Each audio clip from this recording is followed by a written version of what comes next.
improvement in crop yields. So improvement in crop yields, chapter 15 improvement in food resource का ये chapter है। इसका पहला टॉपिक है इम्प्रूवमेंट इन क्रॉप यील्ड्स में क्रॉप वैरायटी इम्प्रूवमेंट, ये टॉपिक है। तो देखते हैं कि ये क्या है। So crop variety improvement is required to improve the quality of food and to increase the productivity of crop. A crop variety is chosen which can give good yields. Crop is selected by breeding for useful characteristics like higher yield, disease resistance, product quality, etc. This generally done by hybridization.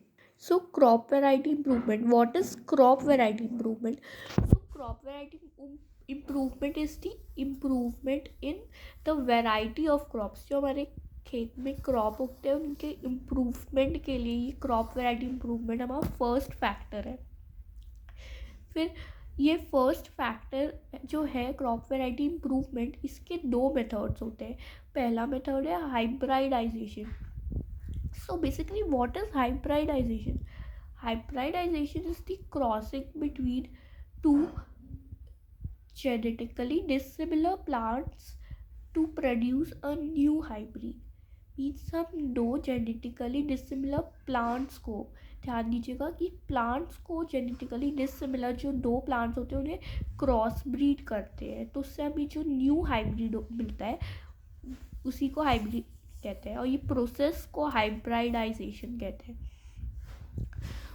और ये जो new hybrid मिलेगा हमें, वो उसमें better qualities भी आएंगी। For example अगर मैं एक एग्ज़ाम्पल दूँ आपको कि एक अपनी जर्सी गाय है और दूसरी अपनी इंडियन गाय है, अगर कोई भी इंडियन गाय ले ले दूसरी तरफ, जैसे कि अगर जर्सी गाय को अगर हम क्रॉस बीट करें कोई इंडियन गाय, एक इंडियन गाय का नाम है सिंधी, कुछ ऐसा ही नाम है, मुझे भी याद नहीं अच्छे से नाम। सो अगर हम जर्सी गाय जो कि एक फॉरेन ब्रीड है और इस जर्सी गाय में लॉन्ग लैक्टेशन पीरियड है, इसको अगर हम क्रॉस ब्रीड कर दे अपनी इंडियन गाय से, तो इंडियन गाय इज़ अ रेजिस्टेंट फ्री गाय। और तो अगर हम इन दोनों को क्रॉस ब्रीड करें तो हमें जो न्यू वैरायटी मिलेगा वो रेजिस्टेंट फ्री तो होगा, डिजीज़ फ्री तो होगा जो इंडिया का था, और साथ ही साथ उसका लॉन्ग लैक्टेशन पीरियड भी होगा। सो ये हम आगे चैप्टर में पढ़ेंगे, तो इसी वीडियो से आगे भी और क्लियर हो जाएगा। So hybridization is the crossing between two genetically dissimilar plants to produce a new hybrid. So example of hybridization, अगर हम एग्जाम्पल पूछे तो अगर हम एक ऑरेंज ले लेते हैं और एक ग्रेप फ्रूट ले लेते हैं, ये दोनों सिट्रस फ्रूट है, सिट्रस एसिड के थ्रू सिट्रस फ्रूट है, एक ऑरेंज एक ग्रेप फ्रूट, इन दोनों को अगर हम हाइब्रिड करें तो हमें मिलेगा ऑरेंज लो। सो ये एक एग्जाम्पल है, ये हम आगे अभी पढ़ेंगे इसी वीडियो में, तो समझ आ जाएगा आपको। सो ये जो हाइब्रिडाइजेशन है ये 3 टाइप से किए जाते हैं। पहला देखते हैं, पहला होता है इंटर वेराइटल, दूसरा होता है इंटर स्पेसिफिक और तीसरा होता है इंटर जेनरिक। सो इंटर वेराइटल क्या होता है? Intervarietal is the crossing between two different varieties of same species. ये याद कर लीजिए कि इंटरवेराइटल। अब ये वेराइटल क्या होता है? वेराइटल से समझ लीजिए वेराइटी होता है, मीन्स वेराइटल तो वेराइटी होता है। So intervariety means crossing between two different variety, ये वेराइटी डिफरेंट है, crossing between two different varieties but of same species. ये क्रॉस होता है इंटरवेराइटल में, डिफरेंट वेराइटीज से क्रॉस होता है बट उसके स्पीशीज सेम होते हैं।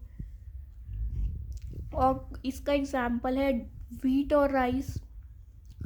वैसे ही इंटर स्पेसिफिक, सो इंटर स्पेसिफिक का व्हाट इज़ इंटर स्पेसिफिक, इसमें फिर स्पेसिफिक मतलब species, so crossing between different species of same genus, same gene, crossing between different species but of same gene.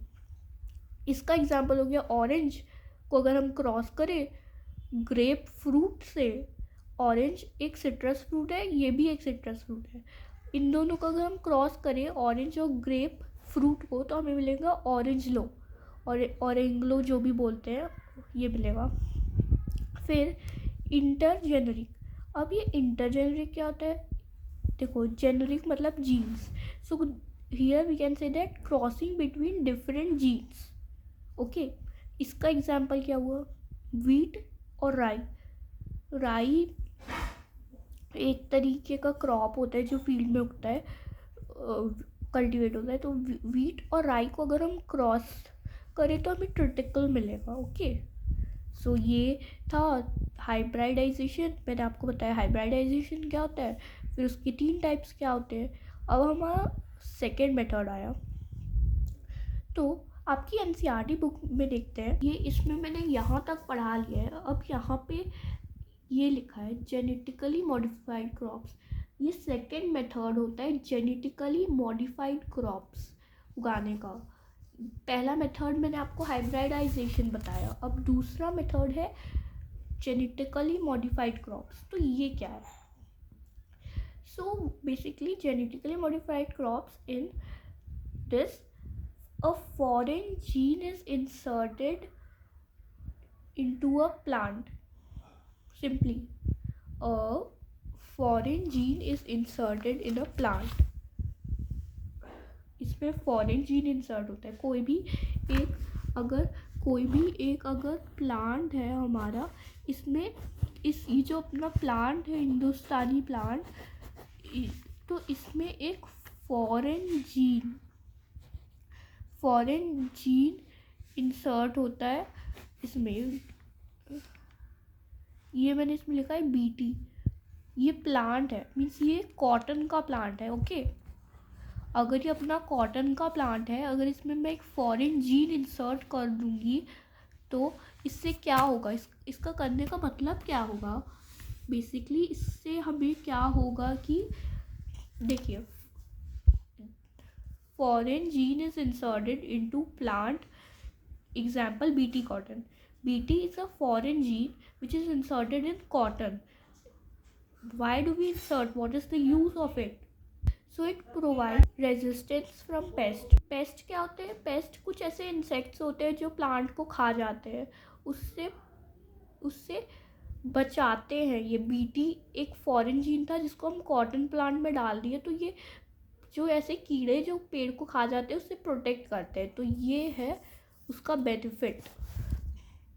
सो अभी तक हम लोग ने पढ़ लिया कि सबसे पहले कि हम लोग स्टार्ट कर चुके हैं क्रॉप वैरायटी इम्प्रूवमेंट, इसमें हाइब्रिडाइजेशन पहला मेथड है। हाइब्रिडाइजेशन 3 टाइप्स के होते हैं, और फिर उसके बाद सेकेंड मेथड है जेनेटिकली मॉडिफाइड क्रॉप्स। इतना काफ़ी है जेनेटिकली मॉडिफाइड क्रॉप्स पढ़ने के लिए, इसका बस मीनिंग जान लीजिए, अच्छे से याद कर लीजिए। अब हम लोग का सेकंड क्या है, ये कुछ फैक्टर्स हैं, these are some of the factors for which variety improvement is done. तो इसको मैं इतने इजी वे में पढ़ाऊंगी आप लोग को कि आपको याद करने की भी ज़रूरत ना पड़े।